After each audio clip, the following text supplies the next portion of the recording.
good afternoon already. I wanted to have you on the podcast because you're an athlete performance optimization coach and you Yes. focus on male health in general.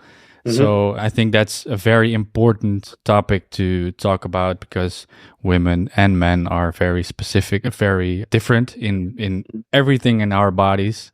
Mm-hmm. So for the male listener, it's very important to apply the tips that you will receive today. And for the women, it's very important to make sure that you will tell your husband, man, boyfriend, best friend, because it will benefit everybody. So how are you doing? Yeah, thanks for having me on. It's actually my first podcast, so let's go. Let's go. I'm honored to have you on your first podcast. So we will have a great conversation today, I'm sure. Are you still in Portugal or not? Yes, so I'm currently living in Portugal. I will go back to Belgium in, I think, around 10 days. So it's currently 11. It's 1 hour earlier than in the Netherlands. I forgot. Yeah. I forgot. I Yeah. made that mistake earlier with the movement coach. She was from Portugal as well. I was waiting for like an hour because we had a Yeah. miscommunication. But you are living there permanently now, or? Yes, for the coming year. We have a contract in our apartment for the coming year. So we will look if you want to live here, if you want to stay here. Mainly And because of the weather, of course, because the weather in Belgium, Netherlands is not that good. We like a lot of sun, me and my girlfriend. So yeah. I can imagine. I can imagine. Well, that is something we should definitely talk about because that's also a big part of our health, of course. Did you already decide if it's going to be Portugal or? Currently, we're in the middle. We are near Nare. It's the biggest wave on Earth. So it's nice here, but we are looking for like a community more, and you can't really find this biohacking community here. So maybe we go to the Algarve and see if there are a lot more people that are like into health and all these other topics. So we will see. It's a bit like still a search for what the best place is to live. So yeah. Interesting. I know a guy, Jorn Bosma. You might know him well from as well from Iki Guides. No. He's planning to. I think Laura knows him. He's planning to move to Portugal. So maybe we can get to Connect, know. yeah, Yeah, for maybe sure, sure. they are planning to build a community over there with and buy some portions of land with different type of people. So maybe Yeah, we were actually considering something like that. We already met some people, and maybe in the future, because it would be really nice to have like this community, like people that are like-minded, that are also against all the things like using pesticides and just sharing a land with fruits and animals and just sharing. It's also much cheaper. So yeah. Yeah, well, I will DM them today, so maybe we can make something happen. How did you get into health in general? I think like most people, because of own health problems, I had like skin issues and gut issues. But it was not until I started looking into, I mean, I've been training all my life. I did judo, I did kickboxing, I did normal boxing, I did football for 8 years. I went to the gym for already 8 years. I keep going to the gym. And I started looking into what the diets were like, from example, Arnold Schwarzenegger, Steve Reeves, and they were eating so many things that are nowadays considered to be bad, like eating a lot of eggs, red meat, raw milk, a lot of fish. And I was reading all this kind of stuff and I was thinking like, okay, but why are they promoting so much of the vegan stuff right now and all the other things like margarine and all these things with vegetable oils in there? And I started to change my diet and I lost 8 kilos in 3 months without doing any cardio, without training more. I used to train 6 times a week. I went down to 3 times a week and I was leaner than ever before. And then I started reading. I had a job where I was able to still listen to podcasts. So out of the 8 hours that I was at work, I was listening to 6 hours of podcasts every day for years. I was reading when I came home a lot of books, doing a lot of research on scientific topics, and this brought me into the biohacking space. And then I met my girlfriend, Laura, aka Miss Biohacker, and that's how I got like really, really deep into the science. I learned a lot from her. I learned a lot from other people that are into the health space, and that's why I ended up making my men's health advice account. Nice. Well, it shows because you're a very lean guy. And what I found most interesting and also inspiring is that you promote training less, Mhm. because a lot of people are promoting you have to go to the gym, like it has to be a daily thing. And I find it interesting that you have to do that you are doing it less. And I also find it confronting because I'm going to the gym not 6 days a week, luckily, but I was posting an Instagram story the other day, and then I remembered that you were following me, and I was like, oh shit, I'm working out inside. It We will touch on that later. But what kind of health problems did you suffer from? So mainly like digestive problems. I think that's something a lot of people have, and when you can't digest properly, you can't detox properly. And I had a lot of skin issues, and that has also to do something with gut issues. So it's mainly like an extension. It just shows up on your skin. I would use for I think 5 or 6 years every day creams because my skin was so dry, and now I don't use anything anymore. I just changed my diet, changed my workout routine, being more in the sun, respecting my sleep circadian clock, and I don't have to use anything. And if I use something, it's beef tallow, so that's the closest to your skin oil, or I use some olive oil, and I avoid a lot of endocrine disruptors. And I believe that this or these things are the main cause of having gut issues, and especially overtraining can cause leaky gut. So I reduce my training to 3, 4 times. I walk a lot. It doesn't mean that you can just lay on the couch and don't do anything. It just means that you should be more active like humans used to be. They don't go to work out in a gym under artificial blue light. They don't train in this modern world. We have so much stress already. We have the stress from working in an office job, sitting, nutrient deficiencies, and then going to the gym, all this extra stress from blue light, all the endocrine disruptors, a poor functioning liver, gut issues, and this will only contribute to increased cortisol levels, and cortisol is catabolic, so this will decrease your development of your muscles. So it's better to train a bit less and just go more for walks, spend time in nature. And this is basically how everyone should live. Yeah, I believe so too. Nature already has everything in it. Mhm. And that's what I like about what you're telling right now is instead of doing more, you started doing less. Mhm. Mhm. And yeah, I find that very interesting. It comes down to it will result in everything, right? And not only in your workouts, but also in for whoever is using skincare products, Mhm. and the meals you take, quality over quantity, right? Yeah, yeah, definitely, definitely. Yeah. A lot of people, I see a lot of people, they text me on Instagram or they ask me in real life, okay, what can I add to my diet? Which supplement can I take? What can I do extra? But I always tell them, instead of adding things, you can maybe take things away from your diet, and then you will already improve. That's why a lot of people do very well on a carnivore diet or even a vegan diet because they reduce the toxins that they ate before. And then you can look into later if everything is right into supplementing certain things, because supplements, they're not bad. I'm really not against supplements. They're very good. But if you don't get the basics right, there's no reason in trying or starting to supplement with all these expensive supplements that are made in labs. Yeah. And that's also very interesting what you're saying there is in labs, and Mhm. how I perceive your lifestyle is that you're exactly as much as possible outside, and you're living like a modern day primal, if I'm correct. I try to. Of course, I have to still work quite a lot online, probably more than most people. That's why I'm wearing these blue light blocking glasses, because it's my work, posting on Instagram and working with athletes and doing these kinds of calls. But after this call, I will go outside in the sun.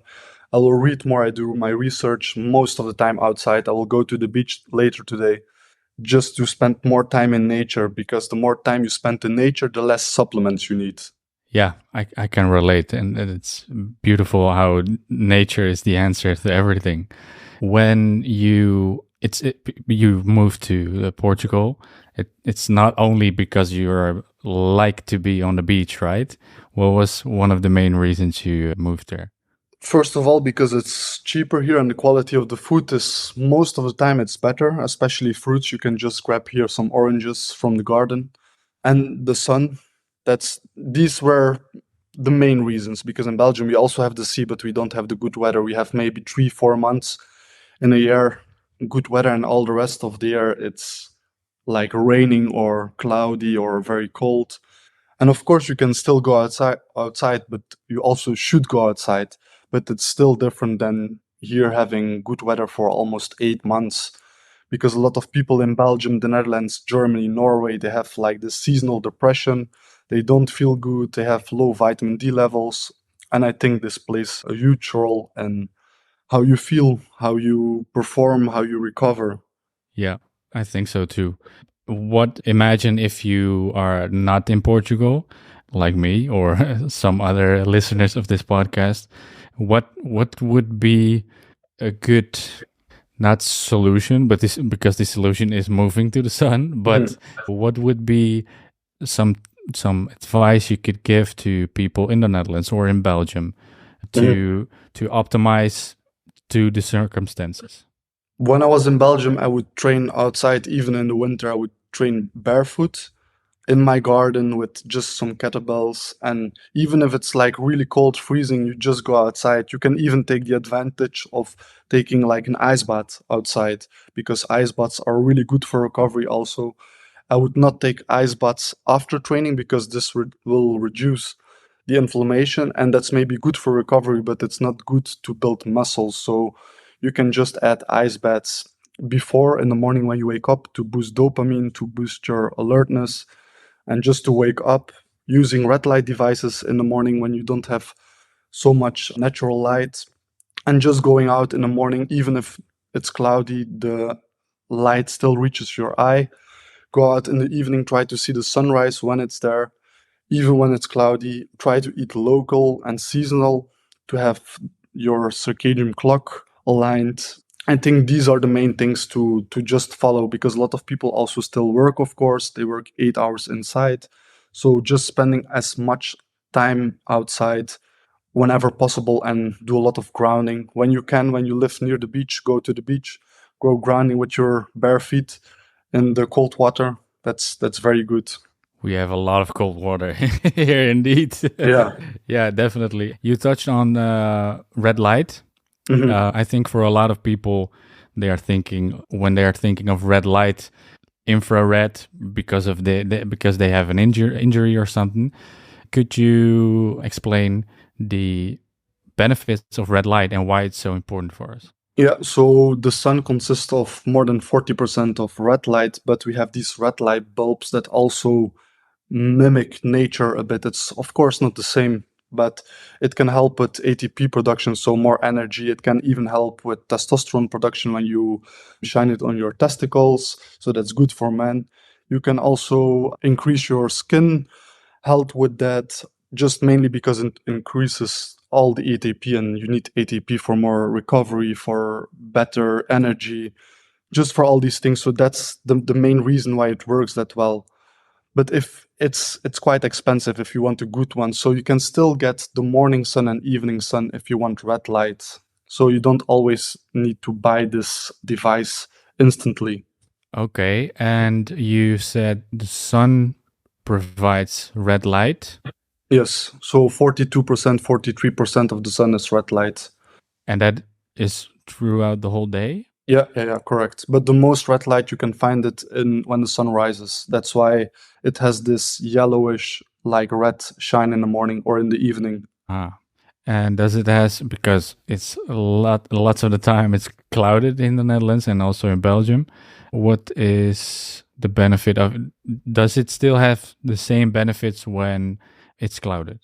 Yes, for sure. But the best is of course when the sun is out, but it still has is affects because it reaches through the clouds, of course.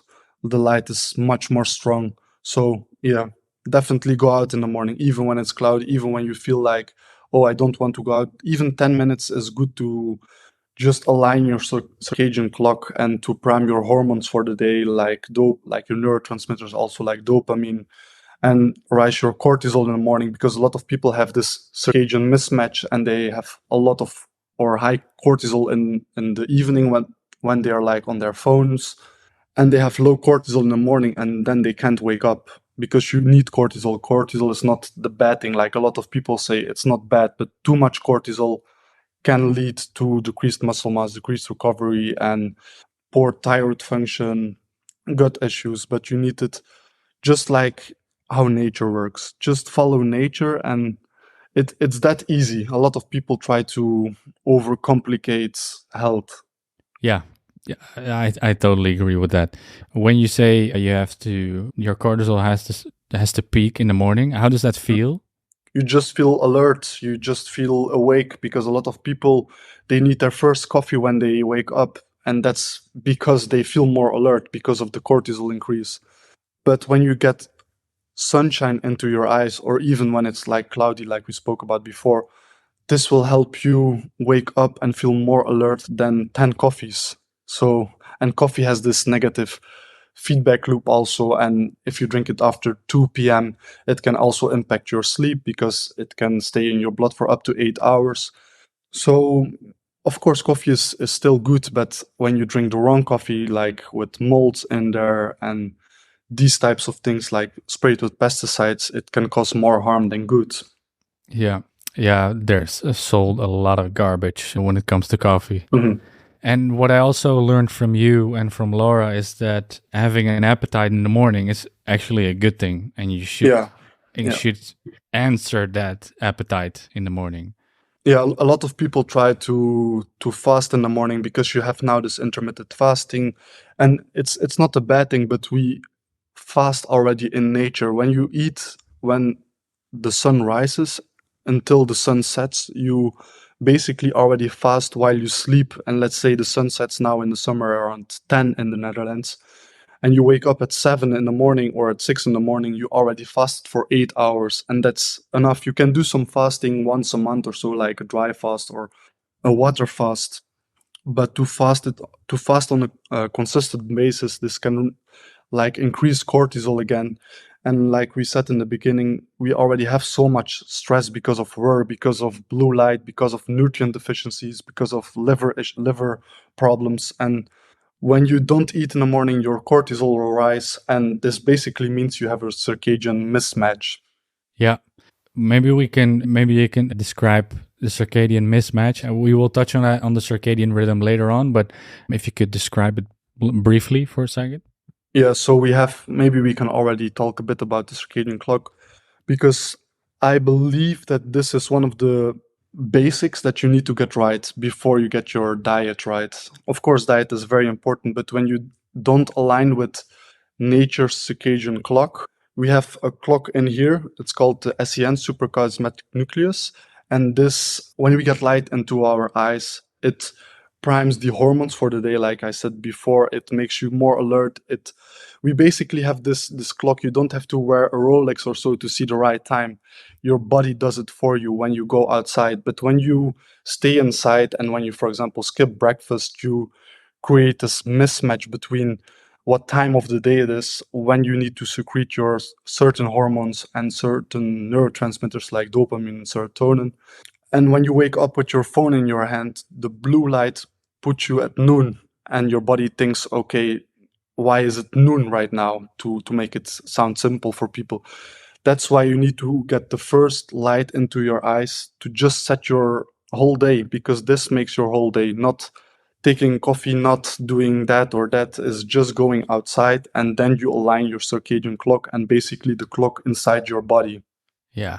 Again, beautiful how the body and nature align when you listen to it and you connect with nature, right? Exactly.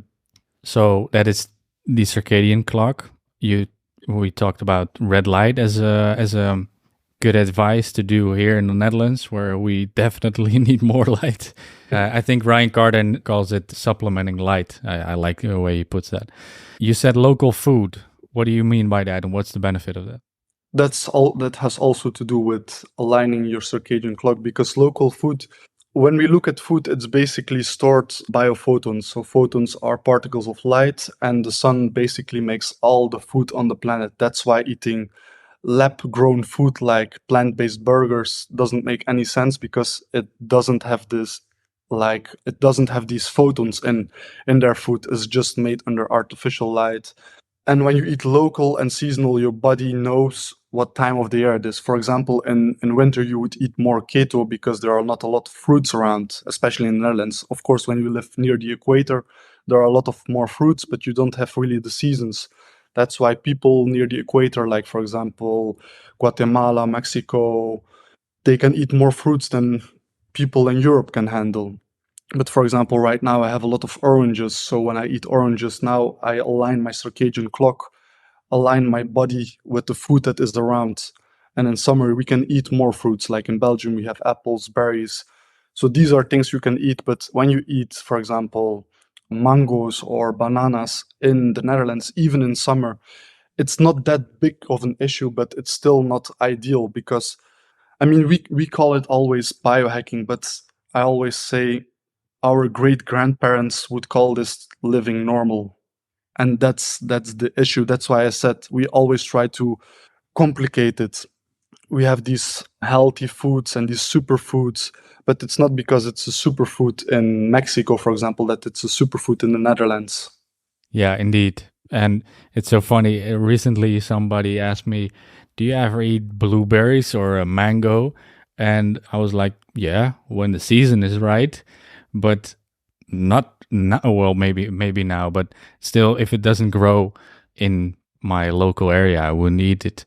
And I actually made a TikTok in last year where I said that it is even arrogant to apply a diet because it says I'm gonna decide what I'm going to eat while nature decides what you should eat. Mhm. I had a lot of backlash on that because of the vegans. Sorry, Yeah. vegans. And in the local food, in biohacking, I see a lot of people. Maybe it's my bubble or my group of friends in biohacking, but I also see you eat more meat based, or how do you say it? Animal based, sorry. Yeah, animal based. Yeah, then it has a tendency more to meat than to plants. Am I right? I think Laura is a big advocate for that. Yeah. So. And how does that work exactly? Yeah, I mean, we do eat vegetables also, but the primary source of our foods are just meats and fish, because we can get all the nutrients from plant-based foods, even though the vegans and vegetarians will probably say they can, but they miss out on a lot of very important and beneficial minerals and vitamins, like vitamin A, and not the beta carotene that can be found in carrots, vitamin B12, other B vitamins, taurine, creatine, carnosine. These cannot be found in plant-based foods, and they also have the anti-nutrients. It's not that big of an issue like a lot of people say in the alternative health space, but it's still an issue. So that's why you need to cook your foods better, because they can block the absorption of important minerals such as zinc, magnesium, calcium. And zinc is very important for men, so that's why they need to eat more steak, oysters. They are very high in zinc. Men also have a higher need of zinc than women, and this is very important for testosterone production and repair and just muscle growth and protein synthesis. So All right. Well, yeah, I definitely love meat more than plants. So I'm happy to learn that from the biohacker industry, as long as it's grass fed and local, of course. So we have red light, local food. Then you touched on being outside, of course. I work inside, unfortunately. So I try to, as soon as I wake up, to go outside with my grounding sandals. But how many hours or what time do you spend outside? And what is, I know a minimum is difficult, but what would you recommend? as much as you can, but even if it's 10 minutes, it's better than nothing. but I would say a minimum of 2 hours a day to improve sleep, especially when you ground. Just grounding is one of the basics. It's so important. So I think grounding should also be maybe not before diet, but it should be on the same line. Just grounding 2 hours a day will benefit a lot of people just by improving their sleep, improving or reducing cortisol, reducing stress. So inducing or increasing recovery is also very important. Just a lot of people ask me, okay, what's the best recovery hack? And I would say it's sleep and it's grounding, because these two just repair your body so good. There are even studies when you ground or sleep grounded that improves sleep tremendously. And sleep is very important again for testosterone production, for growth hormone secretion, because these hormones are made primarily during your sleep. So it's so important to sleep well, and you can sleep well by seeing the sunrise, seeing the sunset, go grounding, eat local and seasonal. Just these type of things will already help your sleep much better than any kind of supplement. Yeah, I can imagine sleep. We should touch on, we will touch on HRV later on as well. But recovering, is that, because I also saw that in your bio on Instagram, is recovery your main pillar of when you treat men in their health? Yeah, I think that recovery is one of the most important things, because when you recover better, you can train more, you can train harder. Because a lot of people, like I said, with the overtraining, it's basically like under recovery. It both has negative impacts on the body, and people just train for the sake of training, just like a rat that's running around in a circle, just moving, but not achieving anything. So recovery, I think it's so important, especially for high performing athletes. For people that don't train that much, of course, it's still important, but there are other things that they can focus on more. But for elite athletes, it's very important to focus on recovery. Yes. Yeah. Yeah. Well, I have to learn to recover a bit more. I recently started doing MMA again, and I'm working out in the gym, and it's hard to combine because those leg kicks and the punches to the head while you're still sore from from the gym last day. Yeah, it's difficult, but yeah, my HRV is improving slightly, so I still have some work to do.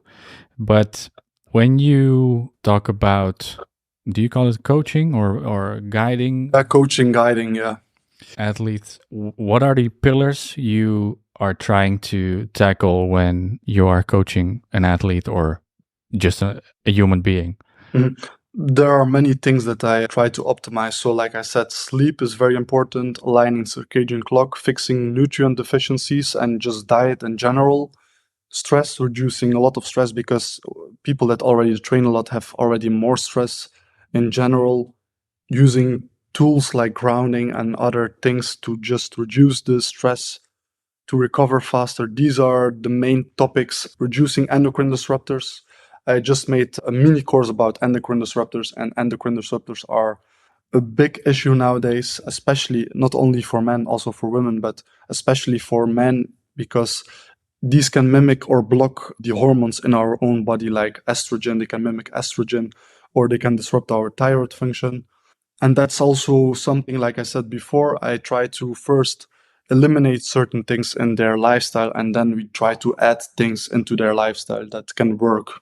All right. And when you talk about nutrient deficiency, do you test them or do you base it on their diet? I base it currently on their diet, but soon I will start doing blood testing, because I will launch also a group coaching course. And there we can see to implement some blood testing, because with blood testing, you already know much more than just trying to guess, you know? Exactly. And I find it difficult to find, there are so many tests these days. So, yeah, well, I will be happy looking forward to your group program. And when you talk about stress, I mean, there are good ways to have stress, but what do you do to reduce the stress of your clients? One of the ways we already spoke about is grounding, for sure. Mm-hmm. Fixing the nutrient deficiency. So if someone was, for example, 5 years vegan, they have a lot of nutrient deficiencies. You don't even need to do tests for that, like, for example, heme iron, vitamin B12, taurine, creatine, and they all help with better oxygen supply. They help with better muscle building, testosterone production, growth hormone secretion, sleeping better. That's one of the main things to reduce stress. Then the endocrine disruptors are a big issue for the liver also, especially heavy metals. So helping to improve liver function is very important. Just spending a lot of time in nature, that will, it all comes back to nature. And then we can see to use certain biohacks or certain supplements like magnesium, creatine, to help improve people's ability to recover or to perform better. Interesting. Interesting that it all falls down at some basic pillars in general, of course. I mean, your coaching will be specific, tailored to the athlete, of course. But I find it interesting that when we talk about health in general, it is 80% is covered when you fall back on those basics. And that's what I love about health. When you talk about male health, of course, we have to talk about testosterone. What are the functions of testosterone? Because I believe a lot of people think testosterone is why we slam our chests and get potent and we want to, yeah. What are the functions of testosterone? There are many, many functions of testosterone, and a lot of people think it's like this macho thing, but people actually with high testosterone are often more calm. And when I'm talking about high testosterone, it's not about injecting testosterone, because that can give like this aggressiveness. But people with high testosterone are often more calm and they can make decisions much better. And it's important for sleep, it's important for thyroid function, it's important for bone development. It has so many things. It's important for muscle building. Then you have DHT, is dihydrotestosterone. It's 4 to 6 times more potent than testosterone, because testosterone can still be converted into estrogen because of the aromatase enzyme. And DHT is the thing that a lot of people talk about when you lose hair. And it has a function in there, but it's not only the main reason. There are other things like non-native EMF that play a role, nutrient deficiencies again, poor liver function. So testosterone, it's very important, but it's not the only important hormone like a lot of people in the bro science talk about, like testosterone, but there are other things like thyroid, insulin, IGF-1, growth hormone, insulin. So Yeah, it most definitely has multiple layers, of course. What are some symptoms of a deficiency? Is that easy to describe, or is that too complex? it could be a lot of people that are low in testosterone. Testosterone works together also with dopamine. They can feel like unmotivated. They can have like fat development, a higher fat percentage, and more estrogen dominant. They can be more feminine. They can have sleeping issues. They can have thyroid issues. It's really difficult to say like, okay, this one symptom can tell you that you're low testosterone, but you can often see it in people when they have, for example, already more fat. They probably lower in testosterone and higher in estrogen, especially because of the endocrine disruptors that can increase estrogen in the body and make man or male more female. Ah, well, that's a problem these days, right? Yeah, yeah.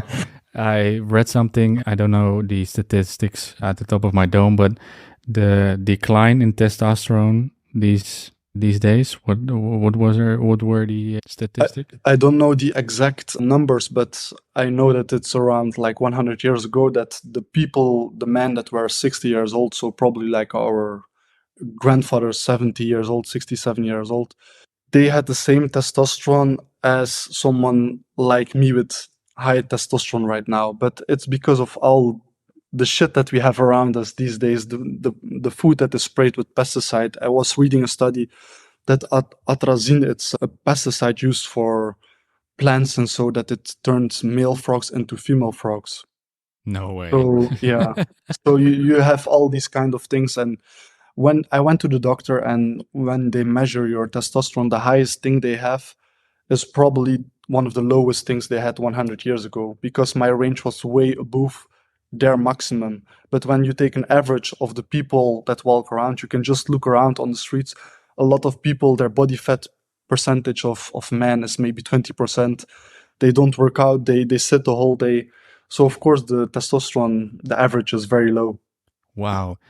Do you know at the top of your dome what a healthy level of testosterone is, or is that difficult to say?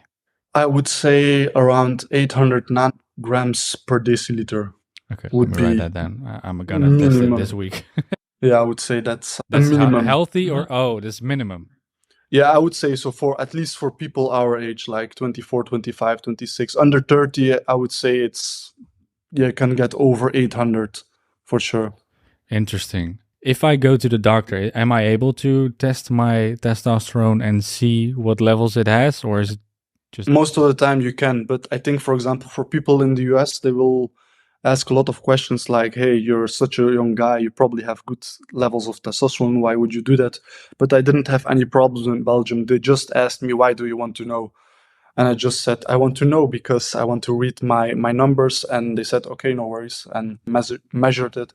And then you should also look for free testosterone. I don't know the exact numbers, but free testosterone, you can see it as the unbound version of testosterone. And the unbound version, it travels basically, it can travel in your bloodstream and it can be used anywhere in your body. aha? So a lot of people talk about, oh, my testosterone is that high, but their free testosterone is maybe very low. And free testosterone is also very important, maybe even more important. Interesting. Yeah, I had the podcast with Joe Cohen, and he talked about it as well. His testosterone levels were through the roof. With talking about supplements, the guy lives on supplements. Yeah. I met him at the summit in London. I actually did a test from him, so I'm very curious to see Yeah. the results. Yeah, How long will it take? 5 to 8 weeks. Oh, it's quite long. Mm-hmm. But it's already a week or so ago. Yeah, a or week two. or two. Yeah. Yeah, I wanted to be there, but couldn't make it. Maybe next year. No, I definitely will be there next year. They transferred my ticket, so. I And the will be. Netherlands, there is I think 15th of October. There's the summit in Amsterdam. We'll be there. Yeah, me too. Oh, Yeah. nice. Good to see you in person. Yeah. Good to We see you can in meet person. up. Yeah, definitely. Yeah. Okay. So testosterone is a big one. I will definitely reach out to my doctor this week to see how we're doing. I think, because context for the listener, I know Gaetan from his girlfriend Laura, and I did a course you both created, right? Yeah, correct, Yeah. correct. And I check all the boxes of the things they told me to do, but somehow my body stays in a stressed state, and I see that back in my aura ring because I track my sleep and I also track my heart rate and HRV and stuff. And my HRV is quite low, 50 or something. That's not good. At least not good. It's relative, of course, but if you see the way I live, it should be higher. So I think, and that is a guess, that it's not as optimal as I want it to be. I mean, I'm growing muscle in the gym and I'm recovering quite okay, but yeah, I don't know where I wanted to go with this story, but yeah, I'm definitely going to test my testosterone. Very curious. Talking about movement, you work out less and you still grow muscle. Mhm. How many times would you recommend? Depends. If you're an elite athlete, you probably need to train 6 times because you just need to, Yeah. But if you're just like a regular man that's not a high performing athlete, I would say it also depends what kind of sport you do. When you're a footballer, 3 times a week, I would say is enough. When you're an MMA fighter and you're just doing it as a hobby, 3 times a week, and I would even avoid like sparring because of the head injuries and the head concussions. But when you go to the gym, I would say 3, 4 times a week is more than enough. Just make sure that you don't lay on the couch like a bag of potato, and just go for a lot of walks. Get minimum 10K steps a day. And this will make you already much more lean, especially when your diet is very clean. 3 to 4 times a week, it's more than enough. It's really more than enough. So I still can get muscle growth when I go to the gym like 2 times a week. I train full body when I go. Is that all right? 2 times a week, I think you will maintain your muscle, maybe build a bit. It also depends. Have you been training for 10 years? Then you probably, with 2 times a week is not enough. Then I would opt for 4 times a week. But when you just start out, 2 times a week can be fine. But I would maybe choose 3 to 4 times, really, if you want to see the best improvements, but not more than 4 times a week. Interesting. Yeah, it's hard to combine all those MMA and strength training. But okay, when I'm going to the gym, what would you recommend I would do? Depends what your goal is, but if you want to increase, for example, testosterone, I would use compound exercises like deadlifts, bench press, squats. But if you really want to grow muscles, then probably isolated exercises are better because these target the muscles in a better way.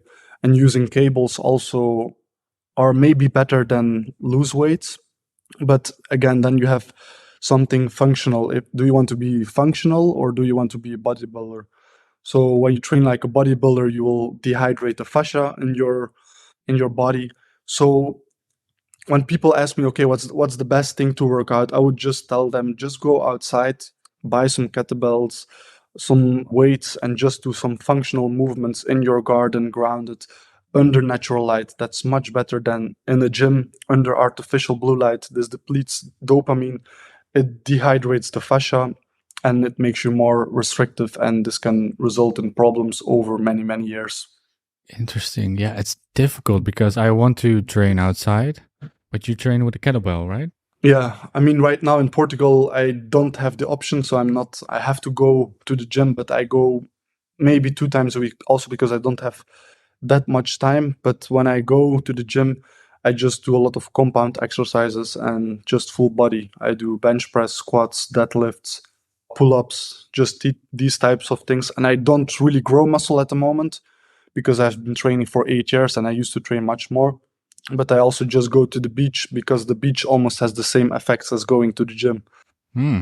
Yeah. Lovely. Yeah, I would happily switch those if I had the Portugal beach to in my proximity. But unfortunately, we do not. I live in the city center of Amsterdam, so it's not a good environment for my health, to be honest. Yeah, I mean, that could be one of the reasons why your aura score is still so bad, even though you eat healthy and you do these things, because you're surrounded by non-native EMF. And I mean, I actually did a few tests a few days ago with a friend, Gabriel, and he has all the devices to measure non-native EMF. And what we saw, it's crazy. He has over 7,000 euros in device. So it's not just a cheap device that, you can't see any measurements, but even from the power lines, it has such a big effect. And a lot of people, they always say, okay, but I eat healthy, I sleep well, I work out, I run, I do this, I do that, but they stay in the city. And when you stay in the city, you're basically being fried with non-native EMFs like 4G, 5G, Wi-Fi. People sleep with their Wi-Fi on. People sleep with their phones next to their head, plugged into the wall. The dirty electricity it can make people wake up with brain fog. It can increase calcium in their cell, and it can basically make the cell function less good. And when you have a cell dysfunction, you can't make enough ATP and you can't make enough energy. So this can have, of course, a big impact, even though you eat healthy, like you said. So yeah. I want to move outside of the city so badly, but yeah, it's hard yet. I will definitely do that within a few years. For my work at this moment, it's hard. But luckily, I saw at the Biohacker Summit last year, there was some, I believe, Robert, it's a German guy, Robert Kral. I'm not very good with my German, but he had some box that neutralizes non-native EMF. I think that would be a good option for my. I think I met him. I'm not sure, but I think we're speaking about the same guy. I think I met him in London. And yes, it can minimize, or it can like break down and spread the particles or the waves from the EMF, but it's still not the solution. It can help a bit, but it's still not a solution. It's the same like with magnesium. It can also help protect a bit against the negative effects from EMF and these things, but it will not solve the solution of being 24/7 surrounded by these EMFs. No, I agree. We are constantly attacked by everything, all the pollution in electricity, but also in yeah, the air is also not very good here in the city center. We touched on HRV earlier. Could you describe that in a way for people that are not familiar with HRV? HRV, it's not really my expertise, but I would say that it's like when your heart beats, the time between is your HRV. So that's the most easy to explain. And the higher it is, the better it is for your health. So 50 is quite low. I would say around 100 is already much better, but that's almost double. But to improve that, you just have to improve your lifestyle. And for example, EMF can also have this negative impact on your HRV. Yeah, it is a metric I was not familiar with until a couple of years ago. But from what I understand, it is a metric that represents it shows you how your nervous system is working, right? Or how flexible your nervous system is, right? And in my case, to apply it to myself, it's easier for the listener.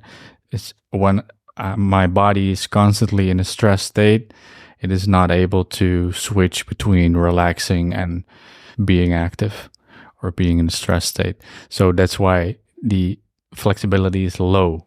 But like Gaetan said, it is, multiple factors are affecting that my stress, such as mental stress, but also the pollution in the city, the non-native EMF. So it's worth looking at. Aura Ring, I recommend it. I'm not sure if you're using it. I'm not using any tools to measure. I mean, I'm sure it's good. Laura has one, but I mean, I don't need to wear it to see how good, or it would be interesting to see like 1 or 2 weeks, but I don't want to wear any electronic devices, even though it's probably very low in non-native EMF. But I just try to follow a nature-based lifestyle, so to say. So I don't use any gadgets except from a red light device. And for athletes, I recommend some devices, but I'm not a high-performing athlete, so I don't need these special devices. I'm also living much more in nature spending much more in nature and in the sun than a lot of people do. So yeah, I agree. That's eventually the body gives you all the answers. And I also recommend, indeed, what you're saying is using it for 2 weeks, just like with the constant glucose monitor. So you don't have to wear it all year round if you do like 2 weeks. The problem with that is also a lot of people are aware of the foods that can increase glucose, but it's the same like with lab tests. A lot of tests and scientific studies are done under artificial blue light, but what they forget to mention is that artificial blue light can spike blood glucose without eating anything. So even when you don't eat anything, your blood glucose can still rise when you're under artificial blue light. So that's why these tests and these things, of course, they can help, and they can help a lot, but they're not like 100%. Oh, that's it. That's the shit, you know? Wow, it's sometimes it's so difficult when you gain more knowledge about health and what impacts your health. It's just like, God damn, what can I still do to live a healthy life without taking all those precautions? But I think it's good to at least know what's happening when you do X, Y, or Z, so that you can make a deliberate decision in the things you do on a daily basis that might affect your health. They probably do. So, okay, we have red light, local food, being outside, grounding, of course. I think, what is the main effect of grounding? It provides free electrons, so you can get electrons from food, but you can also get it from nature, so from grounding. And this will reduce inflammation, and when you reduce inflammation, this will help you recover better, sleep better. And the best way to ground is to go with your feet near the ocean, just in the wet sand, because we have these sweat glands on our hands and on our feet, and the sweat is mainly made out of water and sodium chloride. And this is a very good conductor. So this would be the best way to ground. That's why, for example, when you wear leather soles, they're not like grounding shoes, but they can still help you ground because of the sweat glands, because of the sodium chloride when you walk, for example, in wet grass. Ah, so my grounding sandals will make me look like an idiot, by the way, but they are still beneficial? Yeah, they're very good. They're very good. Nice. How many minutes per day would you recommend? Minimum 2 hours, not minutes. Minimum 2 hours. Oh, When wow. you really want the benefits, of course. But like I said in the beginning, 10 minutes is better than Then nothing. Yeah. nothing. Yeah, I agree. Okay, so we have grounding. Stress is also a big factor indeed. Movement, testosterone. Maybe another topic to dive into is like the vegetable oils. It's also a big issue, and even I don't know if you have doctors on your podcast, but mainly the alternative health space already knows about the toxic effects of these vegetable oils, but a lot of regular people, so to call them, or people that are not into biohacking or just alternative health, still think that vegetable oils are healthy, especially, for example, the regular doctors. My parents went to the doctor and they had some problems. The same with my grandmother. They went to the doctor and the doctor advised her to eat margarine and these hard, healthy vegetable oils. But they also have been shown to disrupt thyroid function, lower testosterone, especially the omega-6 fatty acids. So they're found in 99% of the foods you can buy in a store. So every time when you buy a food that requires ingredients, you will probably find rapeseed oil, sunflower oil, and these kinds of oils. And when people would already avoid that, they would probably lose weight or lose fat. They would feel already much better because it can be stored up to 4 years in your fat. So when you lose fat, it's also much better. That's, for example, one of the things that can help you burn these kind of vegetable oils. Especially vitamin E can also help because it can prevent the oxidation of these polyunsaturated fatty acids. So I think that's also a big issue, that people should be aware of these vegetable and seed oils. Very important indeed. What are some practical alternatives for us in the Netherlands or anywhere else where you don't have coconut oil? Animal-based fats like beef tallow, it's very good. Pork fat, if it's from a good source, because the toxins, like I said, get stored into the fat. So pork is a very fatty animal.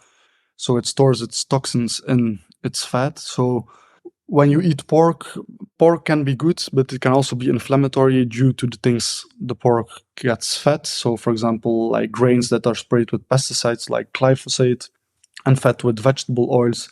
They tried to fatten pigs with coconut oil, and actually the opposite happened.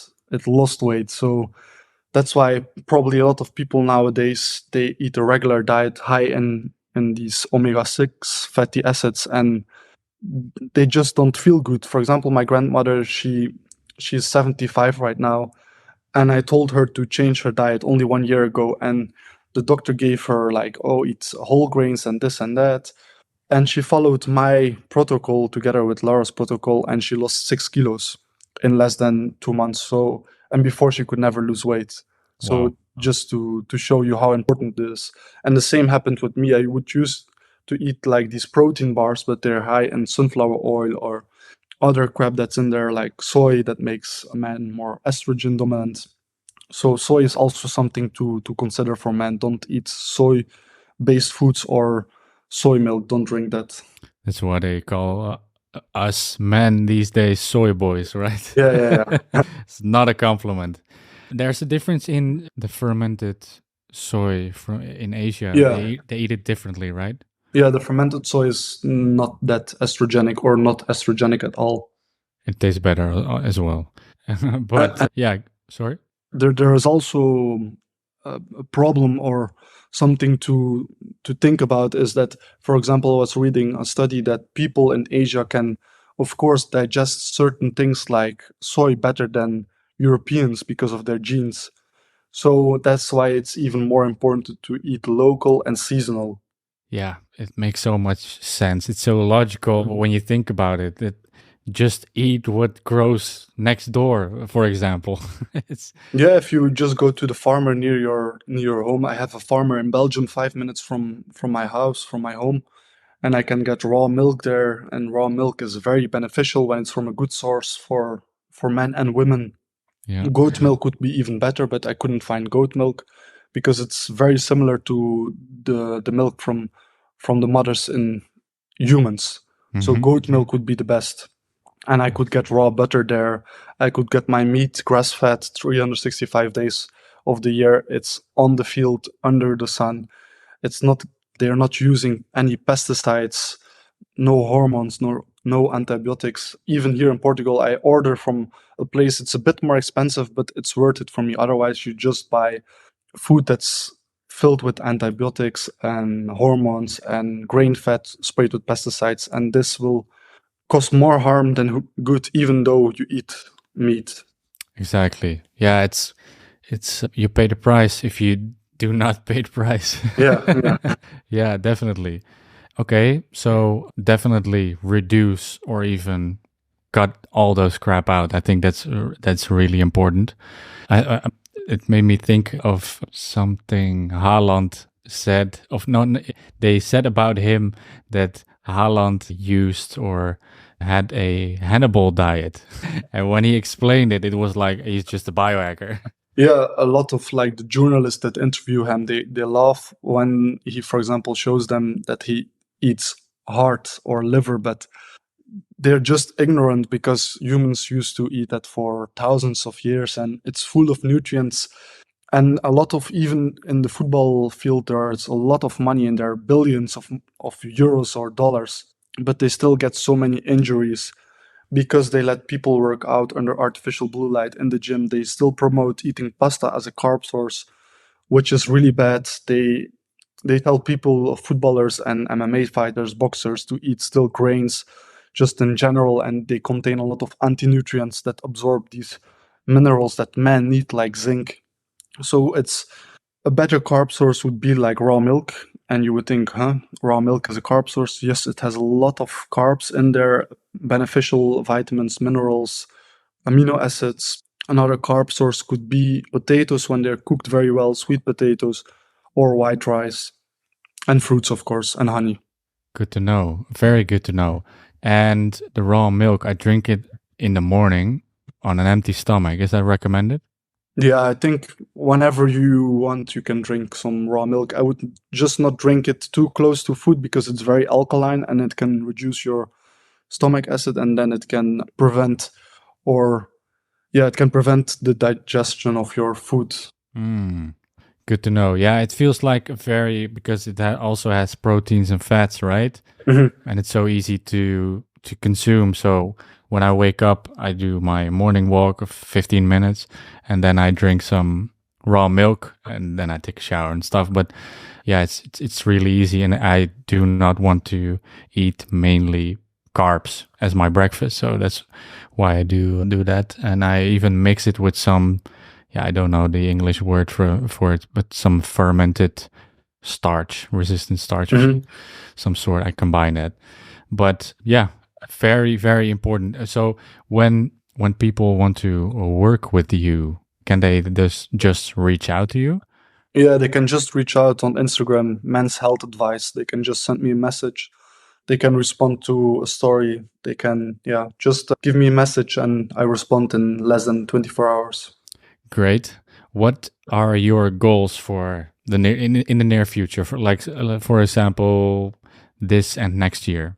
So I'm currently working on this group coaching course, but honestly, I want to go away from Instagram, and not in the near future because I will need to keep posting, because I just started out with this Instagram only half a year ago. I mean, I've been into it for way longer, but only this Instagram I started 6 months ago or 7 months.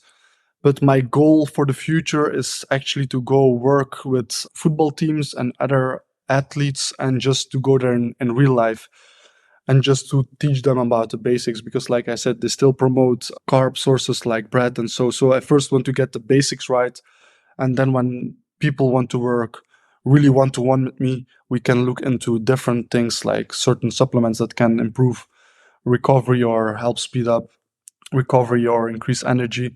But my main goal is really to bring awareness to a lot of men between 18 and 35, I would say, these athletes, just to help them just perform better and live a healthier lifestyle. Because when they know better, their friends will do better, their children will do better, their wives will do better, and this way we can just create a more healthy lifestyle for a lot of people. I think that's a great mission. And it's also a nice group of people you want to help, athletes. It's like the gladiators of our times, right? So Yeah. if you can improve them a little bit, or maybe more than a little bit, probably more than a little bit, then it will pay off instantly, because their performance will, and it's a nice gratification, I can imagine. Okay, I think we touched on a lot of very practical tips for the audience, for the male audience, and women. Refer this to your friend or whoever in your environment. Yeah, I think we touched on a lot of practical tips. That's how we like it, right? Right? Yeah, As yeah, men, exactly. we just want to know what we have to do, and we want to get stronger. So I think if you listen carefully and you apply this, it's not hard. It's really logical stuff. Go outside, work, eat stuff that you get from your local farmer, and I think your life will significantly improve. Maybe something for the listener, they should not obsess about these things, because I have friends and people that I know that start to go into the biohacking field, and like you said before, it's like, oh shit, what can I still do, because everything is like toxic, everything is harmful. But you should just act on the things that you already know, and over time you just improve it, especially, for example, these endocrine disruptors and these vegetable oils. These are just things that you can just avoid. Only by avoiding them and switching to other more healthy things will already improve. And just then, like you said, just spend time in nature, and this will improve your life so much more. Yeah, I think that's great advice. Do not make it the end goal. Just make it something you do in connection with nature, and then the rest will flow itself. Mhm. Where can people find you? Only on Instagram at the moment, Men's Health Advice. That's the only place I'm currently available. Perfect. The perfect way to connect with people. And you talked about a group, and you also have what was it? A handbook for? Yeah, it's a mini course. It's a mini course that's 1 hour long. So it's not that long, but it's very practical. I explain what endocrine disruptors are, what the effects are, and I give around, I think, 60 tips, practical tips to avoid them, what to use instead, and how you can mitigate these risks, how you can protect yourself. So it's very short. It's also not expensive. It's 27 euros, but it will give you probably more actionable steps than any book on the market about these endocrine disruptors. So, because I had these problems myself, and I can just provide this as a help for other people. Well, Gaetan, I'm very happy that you are so passionate about sharing your knowledge. I think it's very important for people to know, to apply, and to spread the message. So find him on Instagram, buy everything he's selling, and I'm sure your life will massively improve. Gaetan, thank you so much for your time. And Thank you for having me on. My pleasure. And until next time, and I will see you in October. See you. Thank Bye. you, brother.